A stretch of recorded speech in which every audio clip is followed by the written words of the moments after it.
Aloha, everybody. This is Cathy Bilsky, the Quantum Leap Let Light Unite show on UPRN Radio. And this is April 27th. Yep, 2018. Today we are going to talk a lot about Fukushima, the nuclear disaster that happened in Japan, and give you a little bit of radiation news from around the world.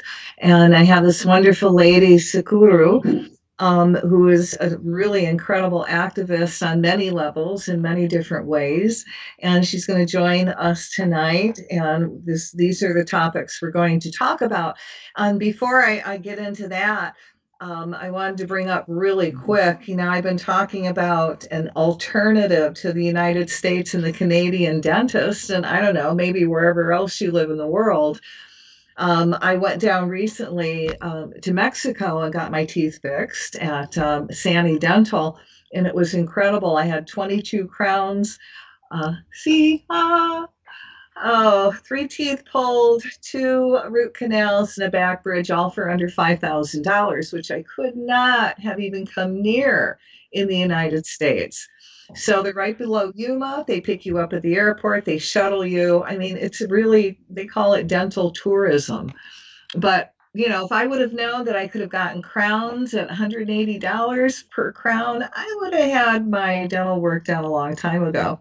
So I feel like if you don't know that there's another alternative to the really high-priced dentist, you're going to end up paying the high-priced dentist, or worse yet, not going to a dentist and your teeth just get worse and worse. And trust me, I was really there. So, give them a call, do yourself a favor. And I'm going to tell you who they are. They're the Sani Dental Group, SANI Dental Group.com. And you can look them up. And, when you do call them up, I'll give you their phone number really quick. It's 928-257-1307. And when you call them, mention my name, Cathy Bilsky, or code Cathy. Either way, Cathy, thank you. Do yourself a favor, call them and just find out, get an idea what it's going to cost you to get your teeth done. And you might just find that it's something that you can actually afford, and it will be a lovely experience. Okay. Now we're going to get to the fun stuff. We're going to talk about radiation and Fukushima. And Tsukuru, welcome. Thank you so much for having me. Oh, I really appreciate you coming on. And, I mentioned that you're an activist in many, many ways. And, one of your missions is you're giving attention to the people of Okinawa and how they're really objecting and wanting to get all the U.S. military bases out of Japan. Am I correct? Right. Yes. Yeah. I actually wasn't really a Fukushima activist first. I, started to show films about Okinawa, and that's how I sort of got involved in Fukushima. So yeah. Yes.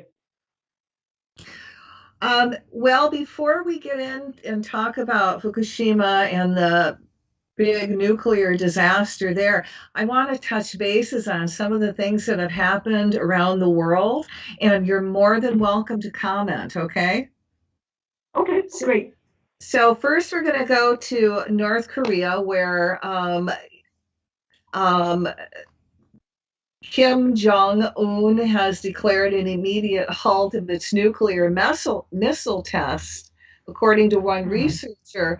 But they're also saying, and they're saying this to Hong Kong because China's going to be affected by this, that there's a daily collapse of Mount Mantap site, and that could be the real reason for North suspension of their tests.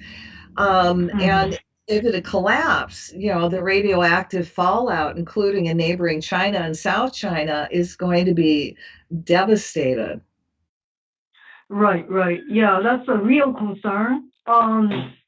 Yeah, of course, I don't really know what really is happening, but I don't really want to discount the just this like wonderful announcement that they are discontinuing all the tests and stuff like that. It's a wonderful news. But however, I do have a concerns because there has been reports, kind of like a substantiated reports about, the test site is collapsing, and China was detecting, raised radiation level before, like 2 months ago or something. So yeah, this is a real concern.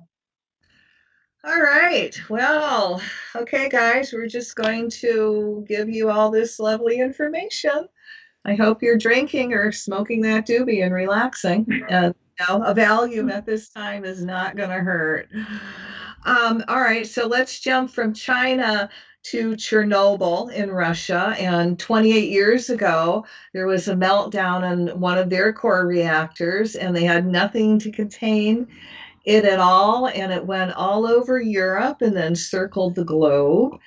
And every time actually a fire happens in that area, it also releases radiation. And that radiation affects Europe. Mm-hmm. So, I'm looking at this, it's like there is just nowhere to run and nowhere to hide. Right. Yeah. Now there's 3 nuclear reactors that have filed for bankruptcy in the United States, and they actually want to permanently cease power operations, which in a way, we really don't need these nuclear plants activated because they're old. And one is at the Davis-Besse plant near Toledo, Ohio. It's at the Perry plant in Lake County, and that's Unit 1 of the Beaver Valley plant near Pittsburgh. And Beaver Valley Unit number 2 reactors. So now what their problem is, what they don't know what to do with, is what they're going to do with the hot rods when they decommission these. And I know you were talking about the San Luis Obos nuclear. Yeah. Yeah, I was, when we talked earlier, I was talking about the actually like San Onofre, which is actually close to San Diego. It's right by the beach. So San Onofre power plant has been actually decommissioned years ago, but now they're having a problem, issues with how to deal with the waste, as you were talking about. So, the really awful thing about nuclear power plant is, even if you decommission it, the problem is not over. You are left with these like waste and waste rods, which you really don't know, what to do with. And the issue that they are having in San Onofre right now is, how to store that securely. And they came up with this really dangerous idea of storing the waste within 100 feet of the beach, which is just really horrendous idea. Now I guess they are considering transporting it to New Mexico, but you have to consider like what happens, safety of transportation as well. Like how secure it is in transit. So yeah, it's an endless issue. I was talking to Mary Olson in the nuclear NRC, and they go after these guys, and they actually want to not only ship nuclear waste from Canada down to Louisiana, but they also want to do it cross country from the east going west. And when they make the shipments coming down from Canada, that, they're not going to let people know the route. They're not, nobody knows if they're going to have on the trucks that they're carrying nuclear. And, you don't know that you can drive by these things and get actually radiated because, what happens if they leak? What happens if there's an accident? It's crazy. Yeah, it is crazy. Yeah. But now, we have them, so we have to deal with them. That's yeah, I don't really have an answer for this. Me and my friends, who are also activists, we have been talking about, establishing educational programs for, high school, junior high school, and elementary kids to learn about nuclear power plant and the dangers of it. But when we were talking about it, we thought, well, we don't have any good news for them, and lessons will be very, very depressing. And that was like really our concern. It's like, yeah, we need to educate young people and kids, because they have to deal with that. But it's just really not good news. No, Yeah. it's not. So, And, you can't give everybody a spoonful of sugar with what's happening. And these kids now mhm. are very, very smart. Look at all of them that Right. has really awakened, and they are giving havoc to the NRA. Think of what would happen Mhm. if they really knew about the nuclear and what was going on. I mean, my Right. God, Right. they're the ones that we need to contact. Hmm. That's really a Hmm. brilliant idea. Right, right. Yeah, yeah. I agree. I agree. Young people these days are very aware, because they've grown up with, environmental issues, from day one. So they're, I think, more like much more aware than my generation. And I have high hopes for them. They're very smart. They are very powerful. So yeah, you're right. We have to educate them, and hopefully, like, we can, mobilize together. Light a fire Yeah, under yeah. them. Those kids, they have fire. It's like, really, you want to mess with these kids? They know how to work a computer, Hmm. certainly know how to organize, and they Right, can do right. it Yeah. without adults. These guys are really Hmm. together. So, I mean, my Yes. God, if they could do that with the nuclear Hmm. industry, oh my God, what Hmm. um, my mind just thinking of it, it just gets warm and fuzzy. I get these big grins Yeah. thinking all these kids turning their attention. It's just like the 60s, and maybe these Hmm. kids Hmm. incarnated people of the 60s, Right, that right. got Hmm. drugged out, and this time, they know about the drugs, so there's nothing psychedelic that's going to come into their lives that's going to be a surprise. You know what I mean? Hmm. I Hmm. mean, Right, right. Yeah. well, the other thing I wanted to talk about, which really people don't really understand, is how radiation can affect airplanes. And it's Hmm. Wagner effect. Have you heard about that? What is that? I'm sorry. It's called the Weiger effect. And, Oh, okay. this past month, Southwest Airlines, they had three midair explosions in 10 days. Two other Mm-hmm. Scottsdale small jet VA2 engine Cessna also had explosions reported by witnesses prior to crashes. Seven lost in those two accidents. And then there was that woman where the airplane went down and she was sucked Hmm. out, the airplane. Well, she Oh died. God, yes. Yeah, yeah. So, they call the Weiger effect, it's from metal fatigue. And, Mm. and, but it's not only happening in airplanes, but also in amusement parks, stage sets, bridges. Mm. Um, it's when the radiation accumulates on Mm. metal, and it breaks the Oh, metal down. I mean, oh my God, every time I get in an airplane, wow. I literally imagine this glue of light going through everything. And Mm-hmm. I like to say people don't understand how lucky they are to have me in the airplane. I don't think it's Right, my, right, right. Oh, thing to go wow. down, but it's Yeah. definitely in my mind, and it's going to get more and more dangerous to fly. Mm-hmm. Mm-hmm. Oh God. Yeah. I don't like to hear that. I fly a lot, Yeah.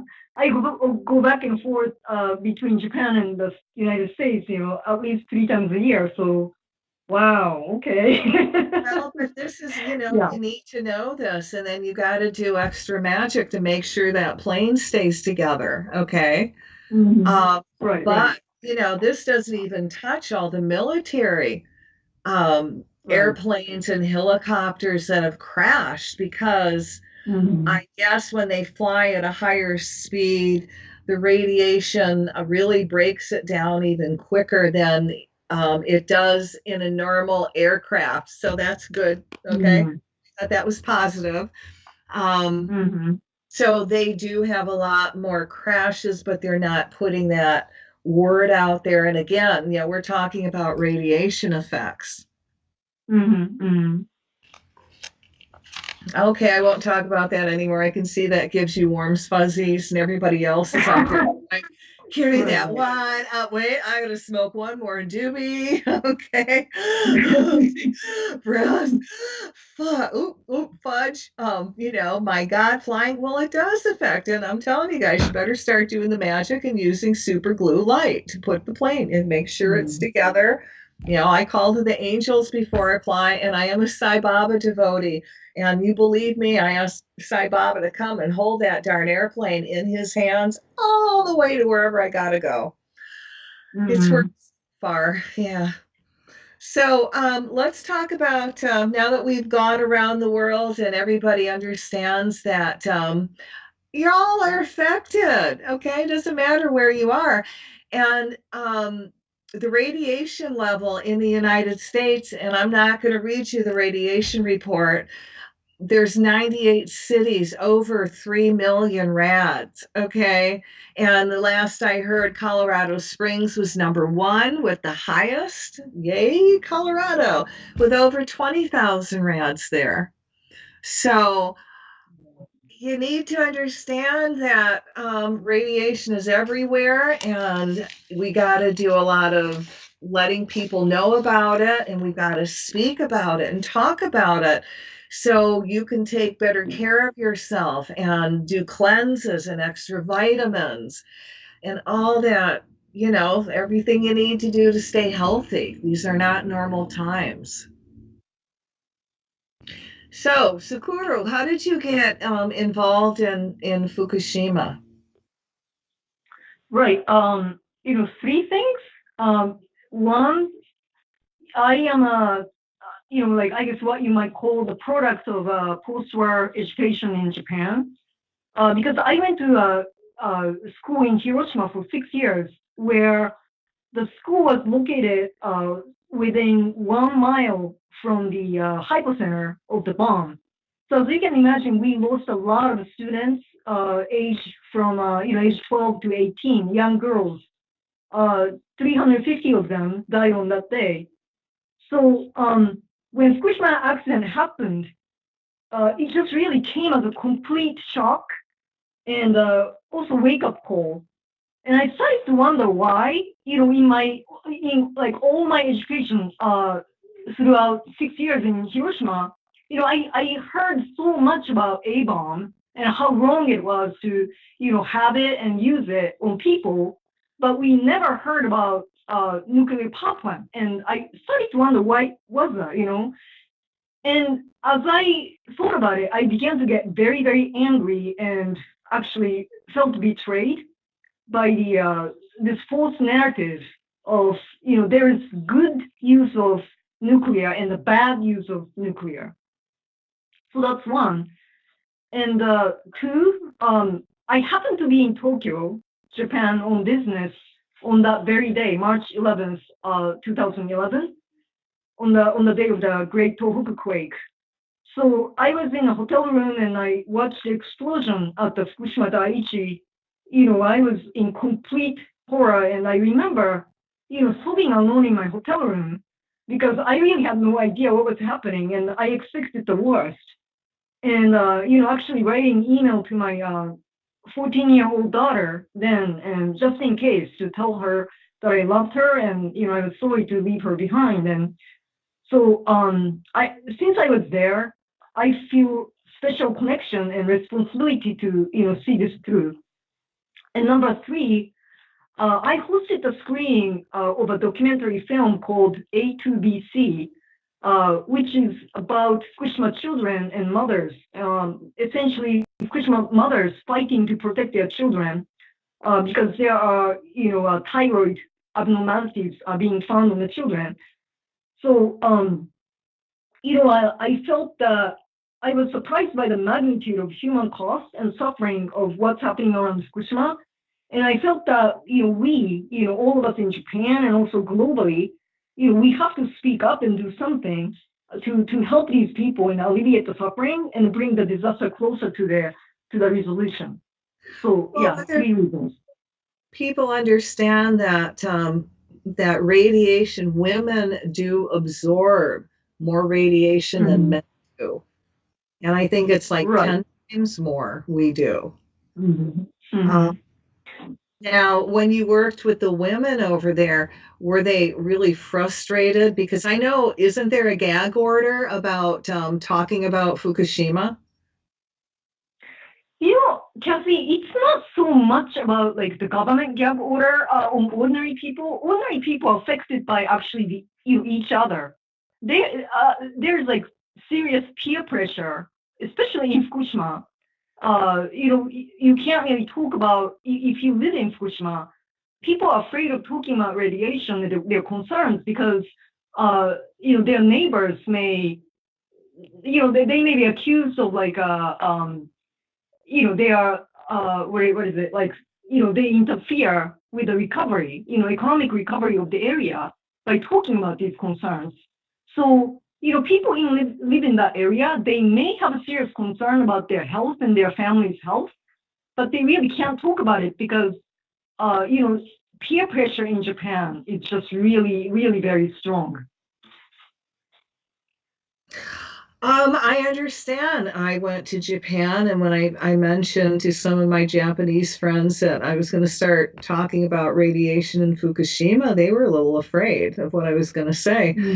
And I just say, look, I'm not from Japan. I can say whatever I want, and I can speak the truth, and, let me be your voice.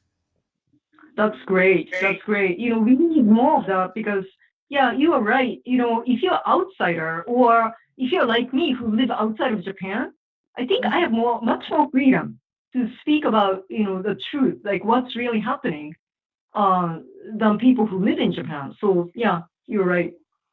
Well, when I went there and I was asking people because I would do healing work on them, and I would just mention, do you ever think that maybe it's from radiation that you've come down with us? And they would always just like, what? And I would have very, like they don't out of sight, out of mind, like in the United States. And you have the attitude, well, we're in Tokyo, so what happens in Fukushima stays in Fukushima. And it's like, guys, there's no wall, invisible wall holding all this in. You're being zapped with radiation. You're at ground zero. And then, they would, okay, you're right. And I go, you have to talk about this a little bit and remind people so you'll stay healthy. And then I pulled out all my vitamins that I take, and they're like, whoa. This is not normal times anymore. And actually, I've been told that a lot of the American cities now have higher radiation than Tokyo does.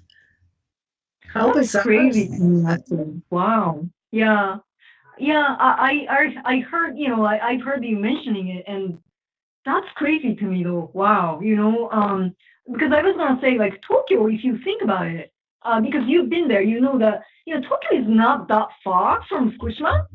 I mean, on bullet train, you can get there like in like a little bit more than an hour. It's not far at all. So, God, I'm glad I nobody know. told me we were that close. I really am so glad. Yeah, it is. I mean, they are actually Tokyo and Fukushima are not that far apart, and I know a lot of people will hate me saying this, but when Fukushima Daiichi accident happened, uh, they actually have a report that radiation in Fukushima, some of it came to Tokyo as well, because there was this thing called cesium particles, which is kind of like a hard particles. It's very, very tiny. It's like like 1/20th of human hair. They got like blown by the wind to Kanto, Tokyo area, you know. So Right. people in Tokyo got some of that as well, you know. But I guess a lot of people in denial. Anyway, Yes, so you read yeah. my mind. I was going to say they went Egyptian and they went down the river denial. Right. But Yeah. absolutely, but it's just not them, you know. When I talk to people in the United States that have come into my store and they've got hmm problems, mention, hey, Fukushima's still going on. And they would go, what? I forgot. I thought it was, hmm taken care of. No, it's just that hmm nobody's talking about it anymore. Because the And Japanese government official, thing is like they, it's under control, right? Quote unquote. So yeah, yeah. Anyway. yeah, well, being under control, I think I don't know if it was a week ago or 2 weeks ago, they come out and said, TEPCO did, that they were going to release like 700 million gallons of Oh God. Yeah. radiation to the ocean. And you're Right. like, yeah, hmm Right. wow, Right. it's Yeah. insane. hmm Yeah, there are people who are monitoring Fukushima radiation in on the California coast because we got power plants as well. So Mothers for Peace in San Luis Obispo of California, they put their some of their funds to fund this research of monitoring Fukushima radiation on the California coast, and the level has been going up. So we definitely are getting radiation from Fukushima. It's just that the official statement from scientists, they don't really know how it's going to affect us. That's the fact. Yeah, They can't say it's gonna. Yeah. well, they won't say it. I'm sorry. It's Right. Right. Yeah. Yeah. peanuts. I mean, hmm it's just their stupidity and they won't say. You go into the doctor and go, oh, I just got back from Japan. I got this infection because the radiation amplified it. They're going to go, all right, let me see if I can give you the drugs and how quick I can get out of here. And I'm not going to discuss it. hmm It's friggin' criminal as far as I'm Right. concerned. And they will not say, oh, well, we've had a big cancer increase, and nor will they say, hmm is all these children coming in with all these Yeah. multiple level of diseases now that, oh my hmm God, hmm I can't explain. Well, try the radiation or the chemtrails or the GMO or all of it combined. You know, hmm how Yeah. they're supposed to be these brilliant beings, but I think they're the dumbest people on the planet and complicit in hmm the lies. Yeah. Yep. The Doctors Association, and not all of them, but thyroid specialists, association in Japan, they're in really cohorts with the Abe administration. So, they, again, their official statement about childhood abnormalities in their abnormalities is that, they say there's no proven relationship between the abnormalities and Fukushima Daiichi. But it just really doesn't explain that, all these children having abnormalities, You just want to So, smack your head yeah. or smack them in the head. I mean, what really gets me is that, and it's under my understanding also that the Yakuza run the Fukushima plant, okay? Don't they understand not only are they killing themselves, they're killing their family, they're killing their children? I mean, what don't they get about that? Not only are they destroying everything on the planet, but this is about money. When they scam the people that are trying to fix it, that are working there, and all those people now, my understanding, because they're so miserable, are either Mhm. alcoholics or they're drug addicts. And those are the ones that are taking care of Fukushima. I Yeah, everything that's happening surrounding Fukushima is just really, really horrendous and criminal. I think I mentioned to you that so-called voluntary evacuees. They cut the funding last year for, to subsidize their housing. That happened in March of last year, 2017. And since they cut the funding, the government cut the funding, and they wanted people to come back to the area, which they claim to be safe, but it's really not, because the safety level that Japanese government determined is 20 times the international level, which is ridiculous. So the government is making people come back to the unsafe area, risking their lives and risking their families health. Absolutely. And But remember, yeah, and this, all these things. So yes, I'm sorry. well, they're the same government, maybe a little different Mm-hmm. faces, but they allowed people to build right over Hiroshima and Nagasaki. Mm-hmm. Mm-hmm. They didn't keep people away. So they're probably figuring, oh, well, Fukushima, sure, you can move back in there. I mean, even in the United States, they raised their safe radiation level. Like, we're that stupid. Mm-hmm. Just because they Yeah. raise it doesn't mean it's okay, for God's sake. It just means they're Mm-hmm. liars, cons. Right. Right. Yeah.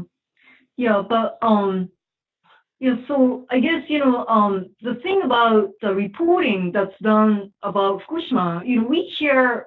Well, we don't hear a lot, but we hear some things about the plant itself. Like we occasionally hear reports like, Robert went in and like what happened to them and stuff like that. But I think what's being left out of the reporting is suffering of people, who suffering people who live there and suffering evacuees as well. Because it's like really, really, what's happening is horrendous.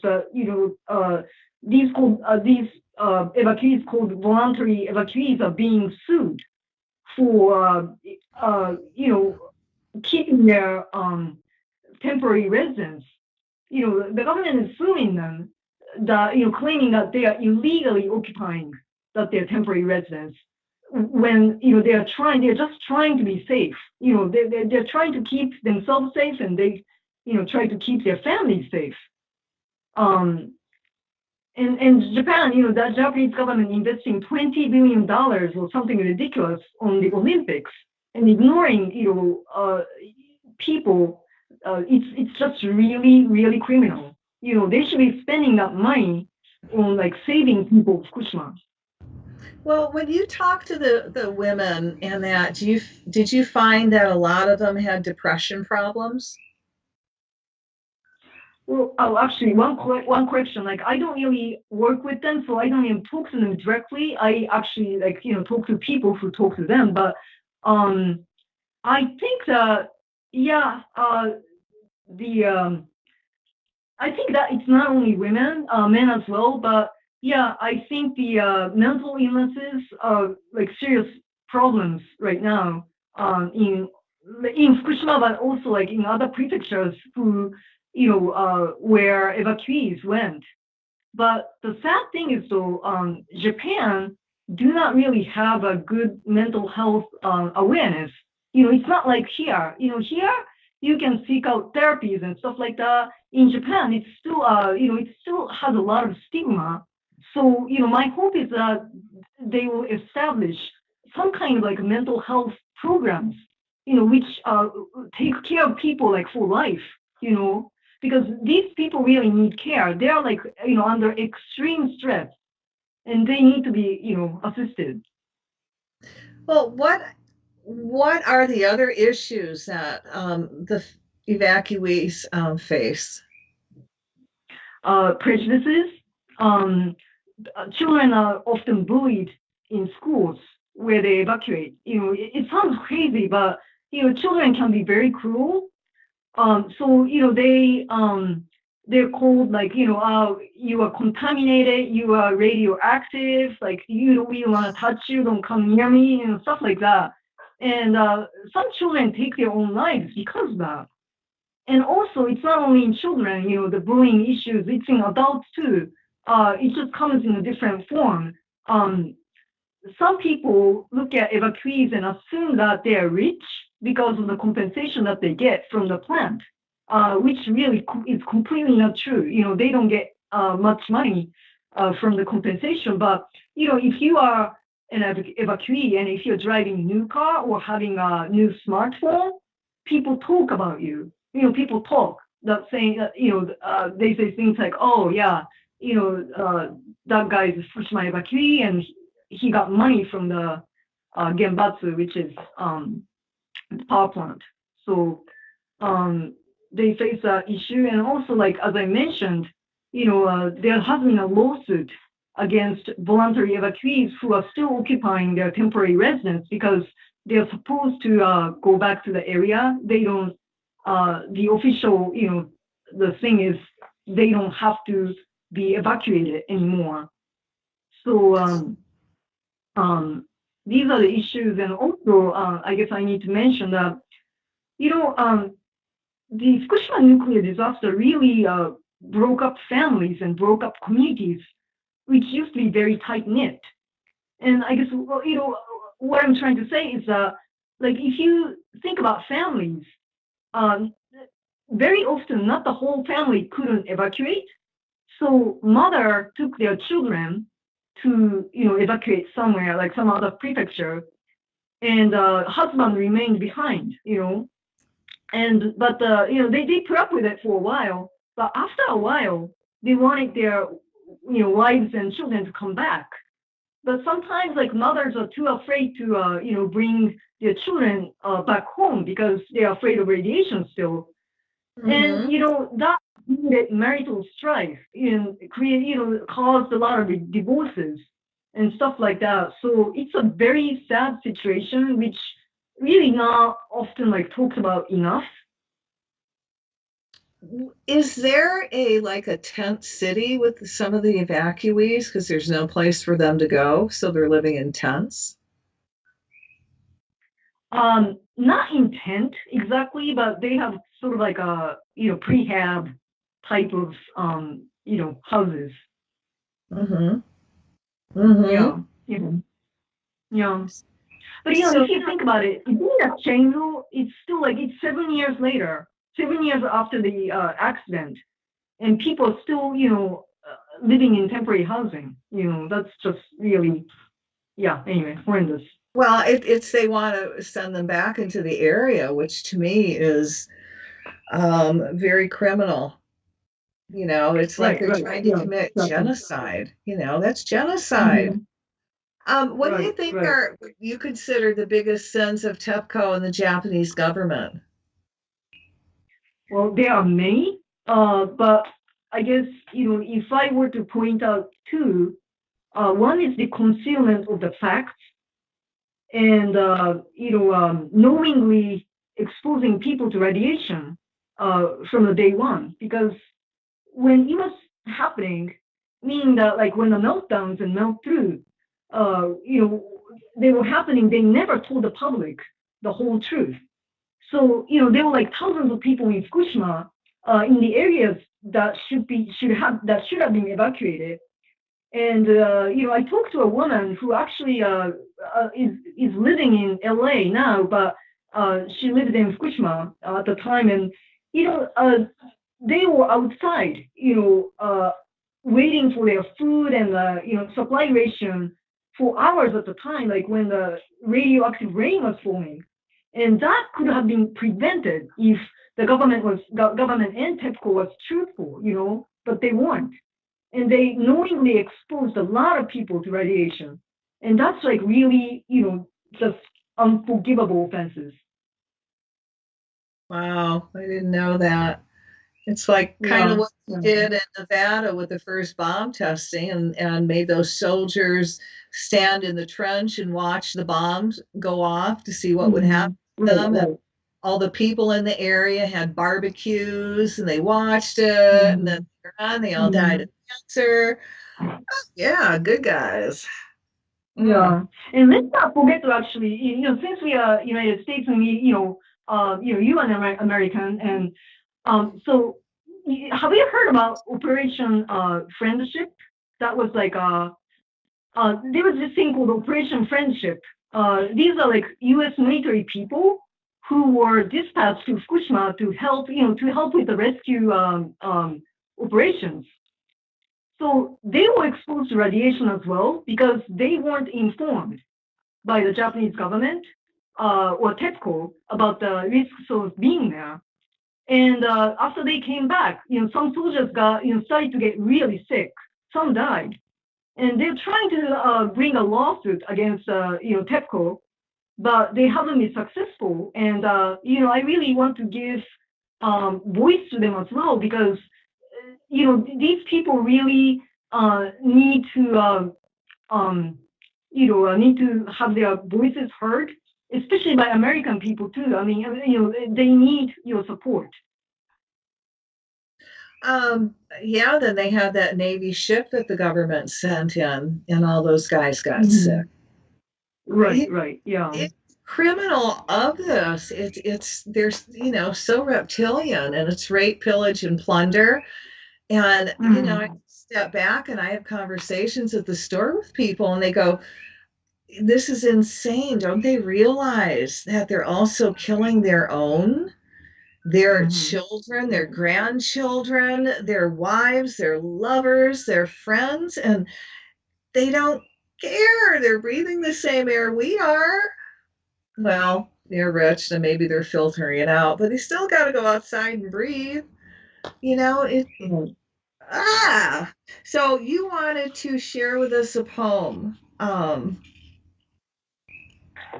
Right. So there's this gentleman, Hisao Seki, who is a Fukushima evacuee himself, and he operates a retreat center for Fukushima children. So the ideal retreat is, if children live in Fukushima in a radioactive area, even for a short period of time, like out of a year, if they spend time in the area that's like clear of, free of radiation, their cells rejuvenate. So he operates one of these retreat centers for Fukushima children. And he's also a poet. So he writes poems, based on his experience about the alienation and difficulties he faces with, people's lack of understanding and compassion for the plight of Fukushima people. So anyway, the poem that I want to share with you is called Nuclear Refugees. So nuclear refugees, people who have fled their homeland to escape life-threatening danger, are called refugees. In March 2017, housing subsidies for voluntary evacuees ended. What are we going to do, Dad? We are not going home. Radiation is still high. Your school's here. And there's always a risk for another accident. Fukushima's safe. You can eat mountain vegetables and wild boars, they say. You can even bear children, but after 5 years, worries remain. Lack of education about radiation and scientists who study it. If you like to return, we will pay for the moving. If not, you must move out. The evacuation stage has ended, government people say. Yes, radiation level is not as high as it used to be.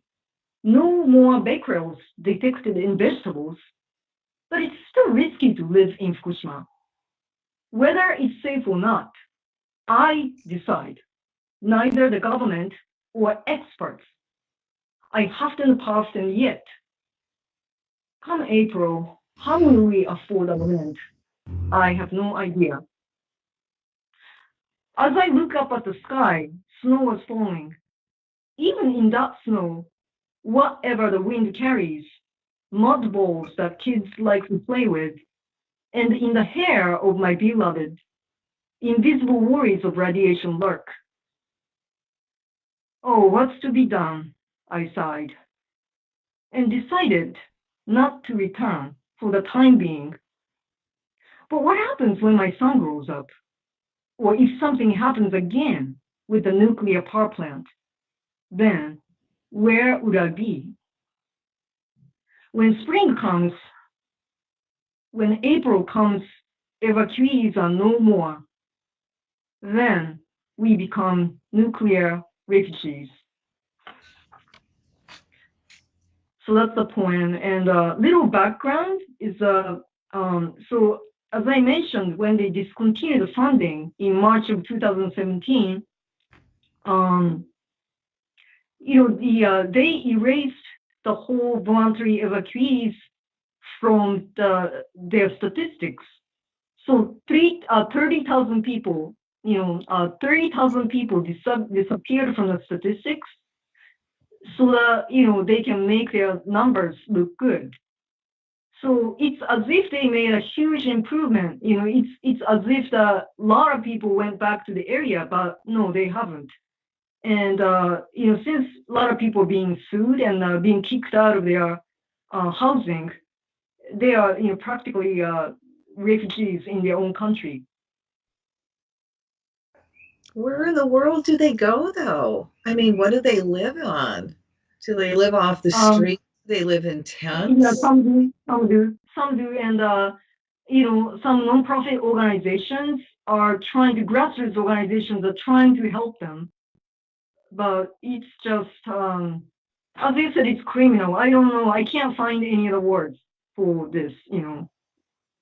There isn't any other words. That is, those are the words. So we've got other people who are speaking about Fukushima.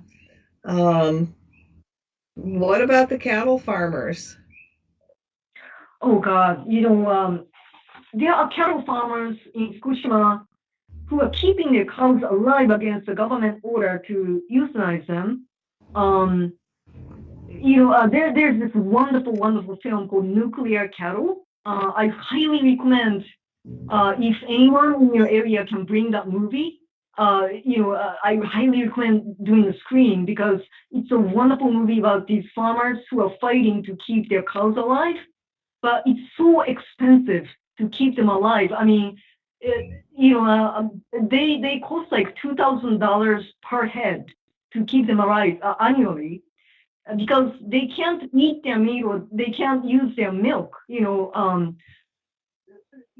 So, but they want to keep them alive because they are a symbol of their resistance and also the proof of what really went wrong. So the government is actually saying that all the cows are so contaminated that they need to be all put down. Right. Yeah. It's essentially what it is. Yes. Mm-hmm. Are the cattle farmers being compensated at all? No, not really. No. And they're still living in Fukushima Prefecture then with the cows. Yes. Some actually live in a highly contaminated area, just to keep their cows, because these farmers consider their cows as a part of family. They don't want to part with them. They don't want to, of course, kill them. So they risk their own lives by living in a highly contaminated area. Wow. Yeah. You just have like no words. I know. Yeah. These are just incredibly, hardy people.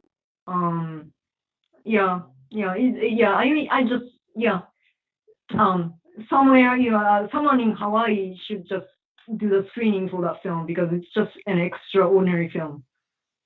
Well, let's talk about that this week. And then, I don't know, we have a theater over here that I'm sure they would play it. And, right. people do come see it. So, so we'll talk after the show, or maybe this weekend if you have time, or next week about it, and we'll do it. Yeah, great. Wonderful. How easy. As long as it doesn't cost money, I can do it. Right. Yeah. Oh, I'm on the low budget, no budget. Right. Yeah. Aren't we all? Yes, and Right. that's why networking is so important, and bringing out this everything that's happening around the planet with Mm-hmm. radiation. And there really Yeah. is where to run nor where to hide. It's just Mm-hmm. whether you're near ground zero or living near a nuclear reactor, then Mm-hmm. you're going to get hit with more radiation than if you're not. But then again, those major cities that are above 9 million rads, God, Yeah. I Yeah. sometimes Yeah. step back and wonder how in the world we all are still alive if it wasn't for divine Mm-hmm. grace of some kind. Right. Right. Right. Yeah. Yeah. I agree with you. We all have to remember we are all in this together. It's no longer like Fukushima's issue or Japan's issue, or you can't, because we are all connected. The ocean goes all the way to like Japan and back. We are connected. So yeah, we really have to like all fight together to bring this nuclear stuff to an end. But I like the idea of working with the kids, and we've got to talk about that and actually put that into action. We should Yep, get exactly. these Yeah, kids that are yeah. working with the NRA and say, hey, do you want to help us with this? Mm-hmm, You mm-hmm. know, kind of a Yeah, little bit yeah. different. It's killing you with every breath, and our government isn't doing anything. And got any ideas? Mm-hmm, And see mm-hmm. if any of them will run with it. They Right, certainly have right. the energy. Mm-hmm, mm-hmm. Yeah. Yeah. Yeah, Chelsea, I do have to say I feel encouraged. I mean, because okay, it's been very it's really tough to talk about radiation and nuclear power plants and stuff like that, because it's really endless fight. Because we have to deal with the waste, as we talked about, like in the beginning. Even though even hypothetically all nuclear power plants in the world have been shut down, like we still have to deal with waste. So it's really not a easy thing to talk about, but I am encouraged because I think people are more aware of the danger of nuclear, both nuclear weapons and nuclear power plants, because of the recent events. And I think people are speaking up and like getting their voices together and getting their power together to speak up. And I think that's very encouraging. Well, that's good to hear. And Mhm. it does make a difference, especially when we all pull together. So I Right. want to Yeah. thank you so much for coming on tonight. And Well, thank you so much.